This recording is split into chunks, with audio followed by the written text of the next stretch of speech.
ഒടുവിലിതാ India പ്രതീക്ഷിച്ചത് സംഭവിച്ചിരിക്കുന്നു. Hormuz കടലിടുക്ക് ഇറാൻ അടച്ചിരിക്കുന്നു എന്നുള്ള സുപ്രധാനമായിട്ടുള്ള റിപ്പോർട്ടുകളാണ് ഇപ്പോൾ പുറത്തു വന്നിരിക്കുന്നത്. മിഡിൽ ഈസ്റ്റിൽ ഘോര യുദ്ധമാണ് നടക്കുന്നത്. ഇറാൻ ലോകത്തിന് മുകളിൽ ഓയിൽ ബോംബ് വർഷിച്ചിരിക്കുന്നു എന്നാണ് പാശ്ചാത്യ മാധ്യമങ്ങൾ ഇതിനെ റിപ്പോർട്ട് ചെയ്തുകൊണ്ടിരിക്കുന്നത്.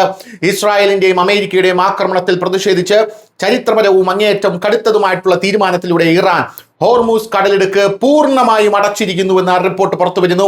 ഇറാന്റെ റവല്യൂഷണറി ഗാർഡുകൾ ഈ കടൽപാതകളും അവരുടെ മിസൈലുകളും യുദ്ധക്കപ്പലുകളും വിന്യസിച്ചിട്ടുണ്ട്. ഇതുമൂലം ഗൾഫ് രാജ്യങ്ങളിൽ നിന്നുള്ള എണ്ണയുടെയും വാതകത്തിന്റെയും കയറ്റുമതി പൂർണ്ണമായും നിലച്ചിരിക്കുകയാണ്. ഈ ഉപരോധം കാരണം അന്താരാഷ്ട്ര വിപണിയിൽ അസംസ്കൃത എണ്ണയുടെ വില കുതിച്ചുയരുകയും ബാരലിന് $150 കടക്കുകയും ചെയ്യുമെന്ന് വിദഗ്ധർ വിശ്വസിക്കുന്നു. ഇത് ആഗോള സമ്പദ് വ്യവസ്ഥയ്ക്ക് ഒരു ഓയിൽ ബോംബ് തന്നെയാണ് എന്നാണ് പല ആൾക്കാരും പറയുന്നത്. ലോകത്തിന്റെ എണ്ണ വിതരണത്തിന്റെ നട്ടെല്ല് തന്നെ തകരാറിലാകാൻ പോകുന്നുവെന്ന റിപ്പോർട്ടുകളാണ് ഇപ്പോൾ പുറത്തു വരുന്നത്. ഇറാന്റെ ഈ നീക്കം അമേരിക്കയ്ക്കും സഖ്യകക്ഷികൾക്കും നേരിട്ടുള്ള സാമ്പത്തിക വെല്ലുവിളിയാണ്. ഇതിപ്പോൾ മൂന്നാം ലോക മഹായുദ്ധത്തിനുള്ള സാധ്യത വർദ്ധിപ്പിച്ചിരിക്കുന്നു.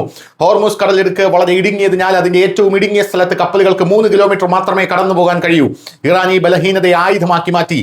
ലോകത്തിലെ എണ്ണയുടെയും വാതകത്തിന്റെയും ഏകദേശം 25% ഗൾഫിലെ ഇടുങ്ങിയ പാതയിലൂടെയാണ് കടന്നു പോകുന്നത്. ഇത് നിർത്തിയാൽ നേരിട്ട് ആഗോള ഊർജ്ജ പ്രതിസന്ധി ഉണ്ടാകുമെന്നുള്ളതാണ് ഇറാന്റെ ഏറ്റവും വലിയ പിടിവള്ളി എന്ന് പറയുന്നത്. ഇന്ത്യയും വലിയ രീതിയിലുള്ള പ്രതിസന്ധിയിലാകുമെന്നുള്ള കാര്യത്തിൽ തർക്കമില്ല. കാരണം എപ്പോഴും പറയുന്നത് പോലെ ഹോർമൂസ് കടലിടുക്കിലൂടെയാണ് ഇന്ത്യയുടെ 70% എണ്ണ വ്യാപാരം അല്ലെങ്കിൽ എണ്ണ കച്ചവടം നടക്കുന്നത് എന്നുള്ളതാണ് അതിന്റെ പ്രധാനപ്പെട്ട കാര്യം. എണ്ണയുടെ കടുത്ത ക്ഷാമം ഉണ്ടാകും. ഇന്ത്യ, ചൈന, ജപ്പാൻ തുടങ്ങിയ ഏഷ്യൻ രാജ്യങ്ങൾ ഊർജ്ജ ആവശ്യങ്ങൾക്കായി ഈ പാതയാണ് ആശ്രയിക്കുന്നത്. വിതരണത്തിലെ തടസ്സം പെട്രോളിന്റെയും ഡീസലിന്റെയും ക്ഷാമത്തിന് കാരണമായേക്കാം എന്നുള്ള റിപ്പോർട്ടുകളും പുറത്തു വരുന്നു. ആഗോളതലത്തിൽ പണപ്പെരുപ്പ വിസ്ഫോടനത്തിന് സാധ്യതയേറുന്നു. എണ്ണ വില കൂടുമ്പോൾ ചരക്ക് ഗതാഗതം മുതൽ വൈദ്യുതി വരെയുള്ള എല്ലാത്തിനും വില കൂടും.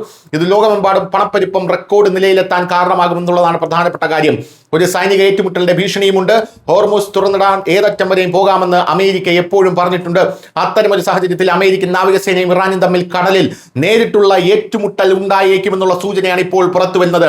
അമേരിക്കയും ഇറാനും തമ്മിൽ കടലിൽ നേരിട്ടുള്ള ഏറ്റുമുട്ടൽ ഉണ്ടായിക്കഴിഞ്ഞാൽ അത് ലോകവ്യാപക പ്രത്യാഘാതം ഉണ്ടാകുമെന്നുള്ള കാര്യത്തിൽ യാതൊരുവിധ സംശയവുമില്ല. അതേസമയം ഇന്ത്യ ഈ കാര്യത്തിൽ ഇടപെട്ടു എന്നുള്ള റിപ്പോർട്ടുകൾ നേരത്തെ തന്നെ പുറത്തു വന്നതാണ്. ഒരു രാജ്യത്തിന്റെ പരമാധികാരത്തിൽ കയറാൻ അമേരിക്കയ്ക്ക് ആരാണ് അധികാരം കൊടുത്തതെന്ന രീതിയിലാണ് ഇന്ത്യ പ്രസ്താവന പുറപ്പെടുവിച്ചത്. ഹോർമൂസ് കടലെടുക്ക് കൂടെ അടച്ചതോടെ കാര്യങ്ങൾ കൂടുതൽ സങ്കീർണമാവുകയാണ് എന്നുള്ള കാര്യത്തിൽ യാതൊരുവിധ തർക്കവുമില്ല. നേരത്തെ തന്നെ ഹോർമൂസ് കടലെടുക്കിൽ ഇറാന്റെ ഏറ്റവും വലിയ ഡ്രോൺ കാരിയർ കപ്പലായിട്ടുള്ള ഷാഹിദ് ബഗേരി വിന്യസിച്ചുകൊണ്ട് അമേരിക്കയുടെ എബ്രഹാം ലിങ്കൻ കനത്ത തിരിച്ചടിയാണ് ഇറാൻ കൊടുത്തിരുന്നത്. ആ സാഹചര്യത്തിൽ ഇറാൻ ഹോർമൂസ് കടലിടുക്കിൽ പതുക്കി വച്ചിരിക്കുന്ന കുഴി ബോംബുകൾ, മൈനുകൾ പൊട്ടിക്കുമോ എന്നുള്ള ഭയത്തിലാണ് ഇപ്പോൾ ലോകമെമ്പാടുമുള്ളത്. ഉടനെ തന്നെ ലോകരാജ്യങ്ങൾ ഇടപെട്ടില്ലെങ്കിൽ ലോകം മുഴുവൻ കടുത്ത സാമ്പത്തിക പ്രതിസന്ധിയും എണ്ണക്ഷാമവും അനുഭവിക്കുമെന്നുള്ള കാര്യത്തിൽ തർക്കമില്ല. News desk Malayalam.